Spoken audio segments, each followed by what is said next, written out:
les noms étaient tellement importants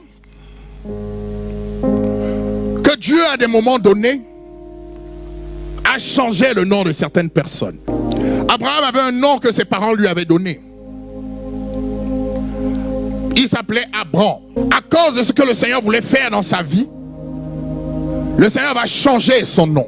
Au lieu d'Abraham, il va l'appeler Abraham. Ce que nous appelons des noms,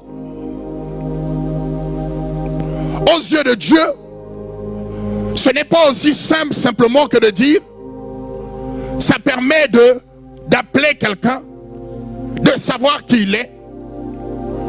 Mais pour Dieu, les noms sont porteurs d'une destinée. Pour le Seigneur, le nom n'est pas le fruit du hasard. Le nom est ce qui va te permettre de rentrer dans l'accomplissement de ce pourquoi Dieu t'a appelé. Mais nous vivons dans des temps où, lorsque nous étions dans le monde, nous n'avions pas la compréhension de certaines choses. Qu'en réalité, dans chaque nom, il y a une prophétie. Parce que pour nous, les noms sont simplement des moyens de nous identifier physiquement.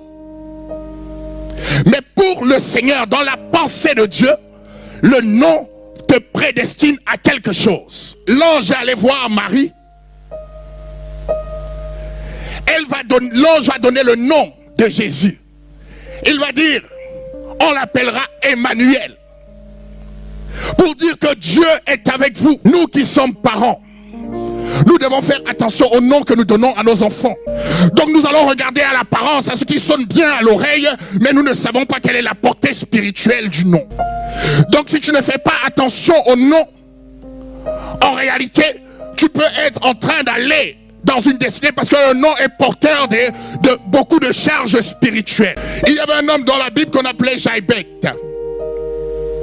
La Bible nous dit que sa maman l'avait conçu dans beaucoup de souffrance et de douleur. Et à cause de cela, elle avait appelé Jaïbek pour dire souffrance. Et au bout d'un moment, là, cet homme a commencé à grandir. Et il a commencé à être élevé. Mais il était toujours dans la souffrance. Et il a demandé au Seigneur, il faut que tu changes ma vie, il faut que tu me transformes. Pourquoi il était dans cet état-là? Parce que son nom était en rapport avec la souffrance. Donc il ne pouvait vivre que la souffrance. Le Seigneur ouvre notre intelligence.